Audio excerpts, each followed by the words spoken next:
সবাইকে স্বাগত জানাই। এই ভিডিওতে আমরা কিছু ফর্মুলাজ নিয়ে আলোচনা করব। যদি আপনার মনে পড়ে লাস্ট ভিডিওতে আমরা যে ফর্মুলা ইউজ করেছি সেগুলো সব নাম্বারসের জন্য। এক্সেলে কিন্তু টেক্সটও আছে, তাহলে সেই ক্ষেত্রে আমরা কিভাবে ফর্মুলা ইউজ করব? আজকে ভিডিওতে আমরা সেটাই দেখব। আপনারা দেখতে পাচ্ছেন ডান দিকে কর্নারের নিচে আমি কিছু ফর্মুলাজ লিস্ট করে রেখেছি। আজ সেইগুলোই দেখব। তাহলে দেখা যাক এই ফর্মুলাসগুলো কি করে। এখন এই টেবিলটা যদি আপনি দেখেন, আমি এই প্রথম দুটো কলম চেঞ্জ করেছি। আগে এখানে নেম কলম ছিল, এখানে আমি ফার্স্ট নেম আর লাস্ট নেমের কলমটা অ্যাড করেছি। যেমন গুরপ্রীত সিং, প্রিয়া মালহোত্রা, মারিয়া গনজালভেস। এবার আপনার যদি মনে হয় গুরপ্রীত সিংয়ের পুরো নামটা একটা সেলে থাকবে, তেমনই বাকি সব নামগুলো কি করে করবেন তাহলে? প্রথমে আমি এখন একটা নতুন কলম অ্যাড করব। এই কলমের নাম দেব ফুল নেম। এবার আমি কনক্যাটেনেট ফাংশনটা ইউজ করব। কনক্যাটেনেট হলো একটা ইংলিশ ওয়ার্ড, যেটার মানে হলো কিছু কম্বাইন করা। তাহলে আমি ইকুয়াল সাইনে ক্লিক করব, তারপর কনক্যাটেনেট লিখব। দেখুন এটা অলরেডি দেখাচ্ছে, তাও পুরোটা টাইপ করব। এখানে বলছে join several text strings into one text string. তাহলে এটাই হলো এর ফাংশন। তাহলে ওপেন ব্র্যাকেট দিলাম, গুরপ্রীত সিলেক্ট করলাম, A2 দেখাচ্ছে এখানে, তারপর কমা দেব। নেক্সট আমি সিং অ্যাড করব, তাহলে এটা হলো B2। এবার ব্র্যাকেট ক্লোজ করলাম আর এন্টার ক্লিক করলাম। কি হলো? এটা গুরপ্রীত সিংকে কম্বাইন করেছে, বাট দুটোর মধ্যে কোনো স্পেস নেই। এটা কি করে ঠিক করব আমরা? আমাদের ম্যানুয়ালি স্পেসটা অ্যাড করতে হবে ফর্মুলার মধ্যে।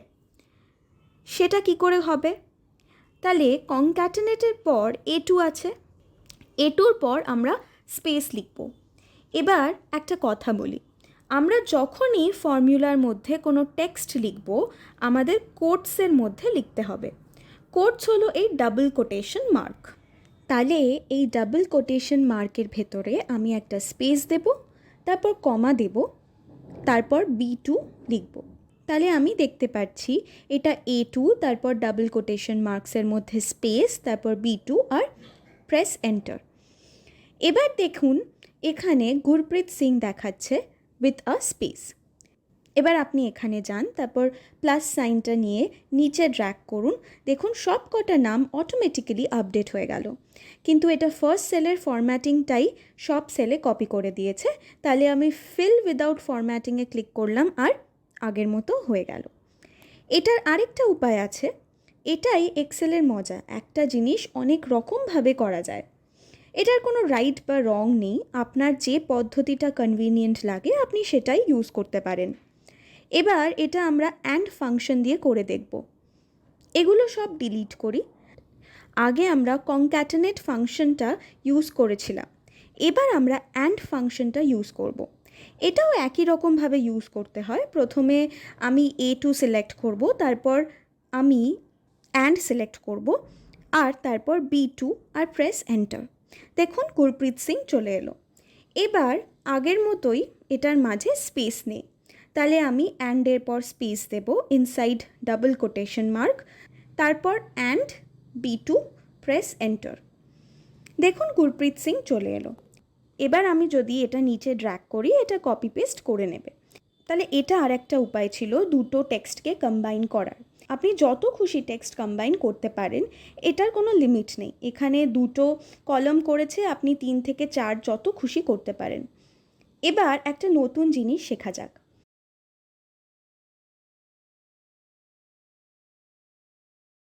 এবার এটা আমি কপি করব আর নতুন একটা শিটে গিয়ে পেস্ট করব। দেখুন এটা পেস্ট হচ্ছে না, কারণ এটা একটা ফর্মুলা রেফারেন্স এরর দেখাচ্ছে। এটা ঠিক করার জন্য আপনাকে এখানে যেতে হবে। আপনাদের মনে আছে কপি করে পেস্ট করার সময় আমাদের পেস্ট ভ্যালু সিলেক্ট করতে হবে। আপাতত ফরম্যাটিং নিয়ে আমার চিন্তা নেই, তাই পেস্ট করলেই হলো। এবার আমি এটা ফার্স্ট আর লাস্ট নেমটাকে সেপারেট করতে চাই। এবার আপনি ভাবছেন হয়তো এক্ষুনি কম্বাইন করলাম, আবার সেপারেট কেন করব?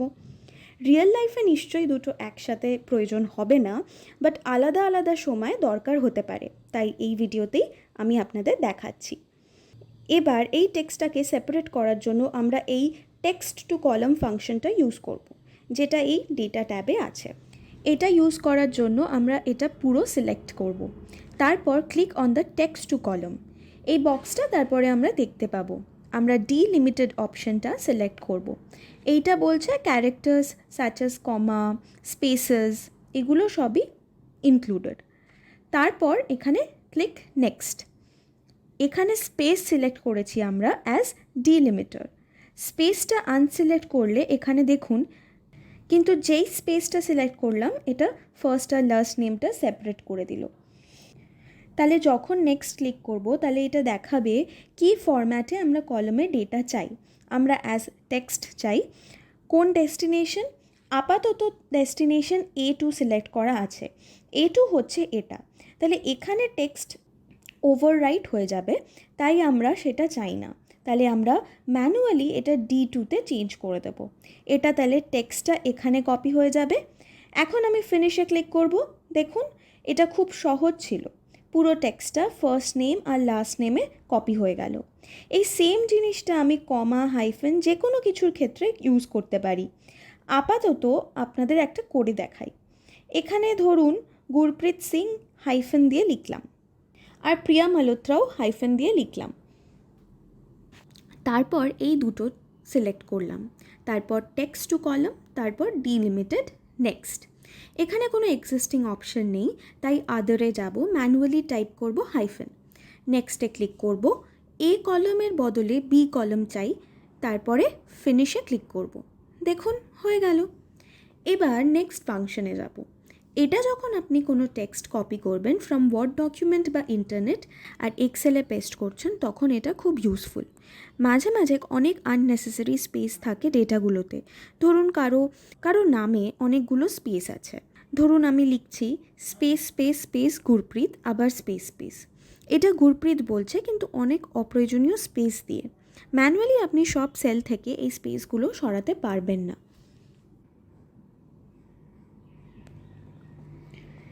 এটার জন্য একটা ফাংশন আছে। এই ফাংশনটার নাম ট্রিম। আর এটা কি করে? এটা জাস্ট স্পেসগুলোকে ট্রিম করে। কিভাবে করব আমরা? ইকুয়াল টু, তারপর ট্রিম, তারপর দেখুন removes all spaces from the text, string except for single spaces between the words. তাহলে এটা করে দেখা যাক কি হয়। এখানে গুরপ্রীত আরও কিছু স্পেস দিই, তারপর সিং। তাহলে এটা এখন এরম দেখাচ্ছে গুরপ্রীত সিং এই সেলে আছে, বাট অনেক স্পেস, আমি সব এক্সট্রা স্পেসগুলোকে সরাতে চাই। তাহলে লিখব ট্রিম, এই সেলটা সিলেক্ট করব, তারপর এন্টার। হয়ে গেল, সব অপ্রয়োজনীয় স্পেসগুলো চলে গেল। সব সময় সব টেক্সটগুলো প্রপার ফরম্যাটে থাকতে নাই পারে। যেমন এখানে জি আর এসটা ক্যাপিটাল ছিল, মাঝে মাঝে এটা এরমও লেখা থাকতে পারে, জিটা লোয়ার কেসে হতে পারে, অন্য কোনো লেটার আপার কেসে হতে পারে, এরম আরও একটা নাম থাকতে পারে। আপনি সব টেক্সট সেম ফরম্যাটে চাইছেন, তাহলে সেটার জন্য আমরা কি করব? সেটার জন্য আপনি ওয়ার্ডসের ক্যাপিটালাইজেশনটা চেঞ্জ করতে পারেন। তার জন্য আপনার কাছে 3টে ফর্মুলা আছে, আপার, লোয়ার আর প্রপার। আমি আপনাদের সব কটা দেখাবো। তার আগে এখানে আপার, লোয়ার আর প্রপার লিখব। এখানে আগে তাহলে আপার করি, দেখুন এটা পুরো আপার কেস হয়ে গেল। তারপর লোয়ার, সব লোয়ার কেসে হয়ে গেল। আর হলো প্রপার, তাহলে এটা আগে যেমন ছিল তেমনই হলো। আমি এটা পুরো সিলেক্ট করব, এই ফর্মুলাটা নিচে ড্র্যাগ করব, তাহলে এটা আমাদের ডেটাটা স্ট্যান্ডার্ডাইজ করতে হেল্প করে। পরের ফাংশনটা আমরা খুব একটা কমনলি ইউজ করি না, দরকার না পড়লে, বাট মাঝে মাঝে লাগতে পারে, তাই জেনে নেওয়া ভালো। ধরুন আপনি সেলের মধ্যে একটা টেক্সটের লেন্থটা বুঝতে চান, তার জন্য লেন ফাংশনটা আছে। ধরুন সুকুমার রায়ের নামের লেন্থটা আপনি দেখতে চান। তার আগে এটা ক্লিয়ার করা যাক।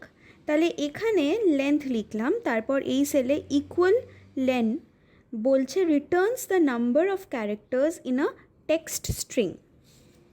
এটার লেন্থ জানতে চাই আমি, একই রকমভাবে আমি বাকিগুলোর লেন্থও জানতে চাই। আর একটা জিনিসও করা যেতে পারে, একটা স্ট্রিংয়ের থেকে কোনো স্পেসিফিক ক্যারেক্টারও বার করা যেতে পারে। আপনাদের একটা করে দেখাই। ধরুন এই নামটা এভাবে হাইফেন দিয়ে টাইপ করা হলো। প্রথমে আমি হাইফেনটা খুঁজে বার করতে চাই, তারপর হাইফেনটা রিপ্লেস করতে চাই। কি করে করব? আমি ফাইন্ড ফাংশনটা ইউজ করব। এই অপশনগুলো আছে ফাইন্ড ফাংশনে। প্রথমে আমি দেব কোন টেক্সট আমি ফাইন্ড করতে চাই। এই সেলের আমরা ডাবল কোট হাইফেন দেব এই সেলের মধ্যে, আর স্টার্ট নাম্বার 0 হতে পারে। এখানে দেখুন বলছে start number within square brackets, তার মানে এটা অপশনাল আইটেম, আপনাকে সব সময় দিতে হবে না। তাহলে আমি এখানে ফাংশনটা বন্ধ করতে পারি। আর দেখুন এখানে বলছে হাইফেনটা 9th প্লেসে আছে এই টেক্সটের মধ্যে, এটা গুণে দেখুন 9th প্লেসেই আছে। ধরুন আমি হাইফেনটা আন্ডারস্কোর দিয়ে রিপ্লেস করতে চাই, তাহলে আমি রিপ্লেস ফর্মুলা দেব পুরনো টেক্সটে। আমি নাম্বার 0তে স্টার্ট করতে চাই আর আমি 9 অবধি চাই, তারপর আমি আন্ডারস্কোর দিয়ে রিপ্লেস করতে চাই, দেন এন্টার।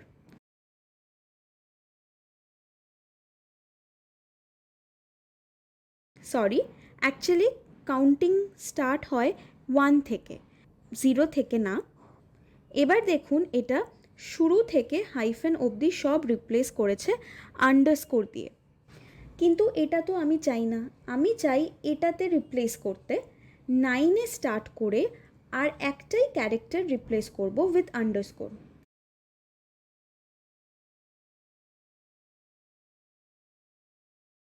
আর দেখুন এভাবে এটা চেঞ্জ হয়ে গেল। এই দুটো ফর্মুলার মধ্যে খুব কম পার্থক্য আছে, আপনার জন্য আরেকবার করে দেখাচ্ছি। এটা দেখুন, এখানে যদি একটু মন দেন, এখানে বলছে in text in cell A22 start at the 9th position, সেটা হলো হাইফেন। তারপর কাউন্ট অনলি 1 লেটার, সেটাও hyphen, and replace it with underscore. এটা কি হলো? হাইফেনটা আন্ডারস্কোরে চেঞ্জ হয়ে গেল। কিন্তু এটার ক্ষেত্রে এটা শুরুই হয় ফার্স্ট পজিশন আর শেষ হয় 9th ক্যারেক্টারে, সেটা হলো গুরপ্রীত হাইফেনের রিপ্লেস হয় আন্ডারস্কোর। সেটা আমরা এই মুহূর্তে চাইছি না। এক্সেলের ফর্মুলা খুব পাওয়ারফুল, কিন্তু সেটা আমরা কিভাবে ইউজ করছি তার ওপর আমাদের নজর রাখতে হবে, না হলে কিন্তু অনেক ভুল হওয়ার সম্ভাবনা আছে। এটার জন্য অনেক প্র্যাকটিস দরকার। আপনাদের সাথে দেখা হচ্ছে আবার পরের ভিডিওতে।